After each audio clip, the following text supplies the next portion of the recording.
ৰাইজৰ ঘৰে ঘৰে গৈছোঁ, ৰাইজৰ দলৰ প্ৰতি ৰাইজৰ বিশ্বাস আছে আৰু আমাৰো ৰাইজৰ প্ৰতি বিশ্বাস আছে। ৰাইজৰ দল আমাৰ দল, আমাৰ দল ৰাইজৰ দল।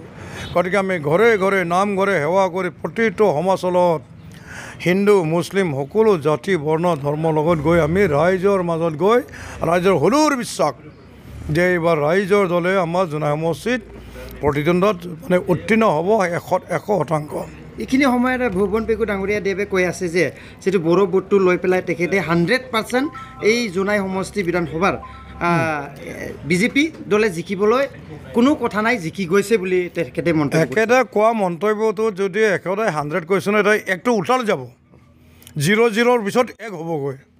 মই কৈছোঁ যদি ভুৱন পেগু বিধায়কে ইমান পাৱাৰফুল আছে, অমিত শ্বাহ আহিবলগীয়া কি কাৰণ হ'ল? ভাৰতবৰ্ষৰ যদি হোম মিনিষ্টাৰ আমাৰ ৰাজ্য উল্টা হ'ল, এই হোম মিনিষ্টাৰ দৰে মানুহ কোনো ডেভেলপমেণ্ট নোহোৱা জেগাত 5 বছৰ পৰিকল্পনাত যদি বিজেপি কৰি আমাৰ কোনো মানে ৰাষ্ট্ৰীয় দলৰ কোনো ৰাষ্ট্ৰীয় মৰ্যাদা ফ্লাড এফেক্টেড কৰা নাই, ৰাইজৰ কোনো সুবিধা নাই, ৰাস্তা পদূলি সুবিধা একেবাৰে অকল হেলিকপ্টাৰ লৈ একেবাৰে 100বাৰ যদি চিলাপথাৰলৈকে জেগাত আহিছে, তেওঁ দুৰ্বলতাটো ৰাইজে গম পাইছে ভুৱন পেগুৰ দুৰ্বলতা একেবাৰে নীল। গতিকে এওঁ যদি কৈছে 100 তেওঁৰ 0-0 পিছতে 1 হ'ব। তাৰমানে আগত 100 হওঁতে মানে আগত 1 থাকে, এখেতৰ আগত 0-0 পিছত 1 হ'ব। আপোনালোকে চাব 2 তাৰিখে আছে ৰিজাল্ট। গতিকে ভুৱন পেগু ডাঙৰীয়াৰ বিষয়লৈ ভাল বেয়া ক'বলৈ এতিয়াতো চবেই লাজ লগা হয়। তেওঁৰ LOC তেওঁৰ সকলো সমাজত কি জড়িত চবেই চিনি পায়। তেওঁ পুনৰাই গৈ 7 দিন আগত ঠগি মগি ৰাইজৰ ওচৰত ঘুপুককৈ মানে তেওঁ বিজেপি জইন কৰিলে গণশক্তিৰ পৰা। তেওঁ কোনো পৰ্যায়ত কোনো সমাজৰ লগত কোনো সমাজত জড়িত নাই, কোনো সমাজে তেওঁ পচন্দ নকৰে। হিন্দু মুছলিম আমাৰ জনাই সমষ্টি তেওঁ পচন্দ নকৰে। এইখিনি হ'ব আপোনাক তাত তেওঁ ভোটটো এতিয়া অকল তেওঁৰ কেইটামান সদস্যৰে পাব। মোৰ হ'ল গোটেই বড়ো সমাজৰ মাজত মোৰ গোটেই পৰিয়ালো মানে বড়ো 100% জোঙাৰ পৰা মানে আপোনাৰ মানে ঘৰৰ পৰা চব আছে। আৰু অন্যান্য তেওঁ ভাবিছে নেকি বিজেপি ভোট পাব বুলি? বিজেপি কৰ্মী তেওঁ যে পূৰ্ণ এটা ভোটো নাপায়। আজি তেওঁক মানুহে মানে বেকা চকুৰে চায়। মই কৈছোঁ যে তেওঁ ইমানেই লাজ পাব আৰু আমাৰ জোনাইবাসী সমষ্টি ইমানেই ভাবিছে ৰাইজে যে ভুৱন পেগুৱে ভাল কাম কৰাহেঁতেন বেলেগ কথা। ভুৱন পেগুৱে অলৰেডি দেখিলে যে অমিত শ্বাহলৈকে গিৰালে, তেওঁ দুৰ্বলতাটো গম পাই গৈছে। মইতো কওঁ ভুৱন পেগু আগত মানুহ থাকে 100% বুলি কয়, 1ৰ পিছতে মানে 2টা শূন্য থাকে, এতিয়া 0ৰ পিছত তাত 1 থাকিব। ৰাইজে আপোনাক কোন পৰিৱৰ্তন চেঞ্জ কৰিব বিচাৰিছে অকল ভুৱন পেগুৰ কাৰণে। মই উইনাৰ হৈ যাম অকল ভুৱন পেগু বিধায়কৰ কাৰণে, যে ভুৱন পেগুক মানুহে বেয়া চকুৰ মানে বাওঁ চকুৰে চাবলৈ মন নাইকিয়া হ'ল। গতিকে মই কৈছোঁ আজি দাঁতিৰ আপোনাৰ আগত, মই যদি জিকি যাম অকল ভুৱন পেগুৰে জিকি যাম।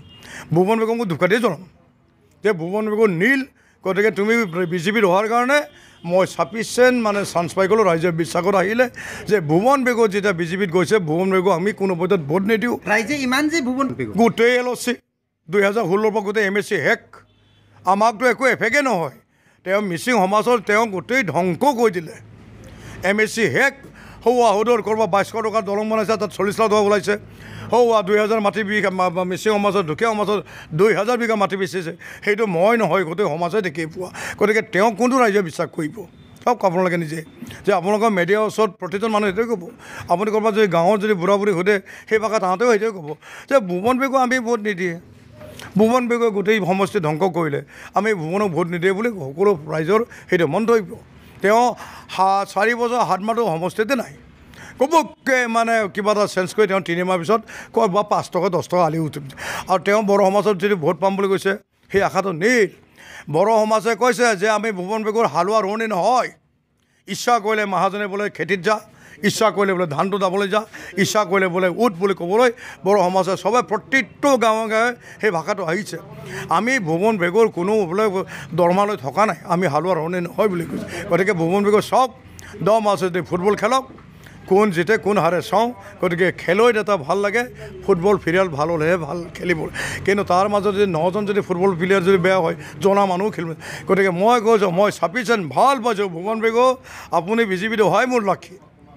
ভুৱন পেগু বিজেপি অহাৰ কাৰণে মই মানে 100ত নহয় 100ৰ ওপৰত মই গুচি যাম আৰু আগতেও কৈছে মই ভুৱন পেগু ডাঙৰীয়াই 50 কিলোমিটাৰ তলত মোৰ ওচৰত থাকি আহিব আজিও সেই ভাষা কৈছোঁ 50 কিলোমিটাৰ তলত ভুৱন পেগু থাকি আহিব হয়তো মোৰ পিছত কংগ্ৰেছে হ'ব পাৰে কিন্তু কোনো পধ্যত বিজেপিক ৰাইজে বিশ্বাস নকৰে তেওঁলোকে য'ত মানুহ দেখুৱাই যে কাকবা অটো ৰিক্সা পইচা দি কাকবা প্লেট দি এনেকৈ পইচা আছে তাৰ এৰচি অমিত শ্বাহ আহিবলগীয়া কাৰণটো কিয় হ'ল চাওক মই অসমত আটাইতকৈ সৰ্বপ্ৰথম ৰাজ্য দলৰ হৈ উত্তীৰ্ণ হৈ যাম